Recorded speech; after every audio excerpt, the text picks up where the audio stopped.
মুখ্যমন্ত্রীর নির্দেশের পরেই টনক নড়ল শ্রীরামপুর পুরসভার। বুধবার পুরপ্রধান গিরিধারী সাহার নেতৃত্বে পুরসভা লাগোয়া বেআইনি ব্যবসায়ীদের সতর্ক অভিযানে নামল পুর কর্তৃপক্ষ। মূলত পুরসভার জায়গা দখল করে দোকান করে তা ভাড়া দেয়া কিংবা দোকানের নির্দিষ্ট জায়গার পরেও পুরসভার জায়গার বেশ কিছু অংশ দখল করে থাকা ব্যবসায়ীদের সতর্ক করা হয়। নিয়ম না মানলে কড়া ব্যবস্থার ইঙ্গিত দেওয়া হয় তাদের। পুরপ্রধান গিরিধারী সাহা জানান, ব্যবসায়ীদের উচ্ছেদ করা তাদের লক্ষ্য নয়, কিন্তু ব্যবসায়ীরা যাতে অযথা পুরসভার জায়গা দখল করে সাধারণ মানুষের অসুবিধার সৃষ্টি না করে তারই সতর্কতার কাজ শুরু হলো। পুরসভার এই ভূমিকায় খুশি ব্যবসায়ীরা।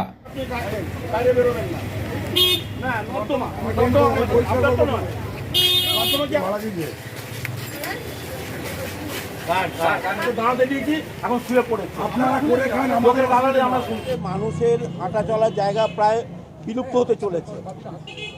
আর দীর্ঘদিন আসতে দেখতে দেখতে দেখতে মানুষ হাঁটার জায়গায় নেই।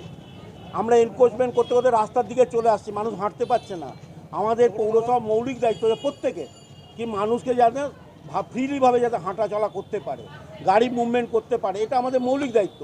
কিন্তু আমরা দেখছি কিছু শ্রেণীর মানুষ আছে, তারা রাস্তার দিকে চলে আসছে, মানুষ হাঁটতে পারছে না, এই নিয়ে অশান্তি হচ্ছে। এবং কিছু মানুষ সাধারণত ব্যবসা করতে গিয়ে ড্রেনটাকে কভার করে দিচ্ছে, যাতে আমরা পরিষ্কার করতে পারছি না। অতএব পরিষ্কারের জায়গাটা আমাদের ধ্যান দিতে হবে।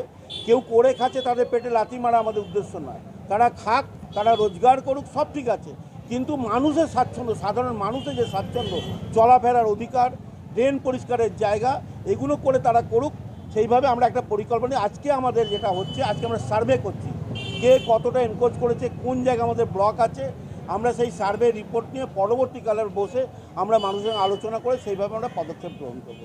অনেকেই দেখা যাচ্ছে স্থায়ী দোকান হচ্ছে, স্থায়ী দোকান রয়েছে, কিন্তু তা সত্ত্বেও উপায় না, সেগুলো তো আমরা মানতে পারবো না। তাদের দোকানের ভেতর রাখতে হবে। একটা গুমটিকেও বসে গেছে, তাদের কোনো রোজগার নেই, বেকার ছেলে করেছে, কিন্তু যদি কোনো মানুষ সেই গুমটিটা ভাড়া দিয়েছেন, তিনি পেনশন পান বা অন্য জায়গায় কাজ করে ভাড়া দিয়েছেন, সেটা আমরা মানা যাবে না। মিউনিসিপ্যালিটি যেটা করছে সেটা সঠিক পদ্ধতি নিয়েছে। আমাদের গোডাউন আছে, গোডাউনে মাল ঢুকিয়ে দেওয়া হচ্ছে। রাতেবেলা তো আর এখানে রাখা যাবে না মাল, বলে দিচ্ছে মিউনিসিপ্যালিটি মাল ভরে না, ফুটপাতে ঢুকবে না। ফুটপাতে বাইরে আমরা যতটা পারবো চেপে বসার চেষ্টা করবো, যেরকমভাবে বলবে সেরকম। হ্যাঁ, অবশ্যই সময় ওনারা ঠিক করছে, যেটা করছে ভালোই করছে।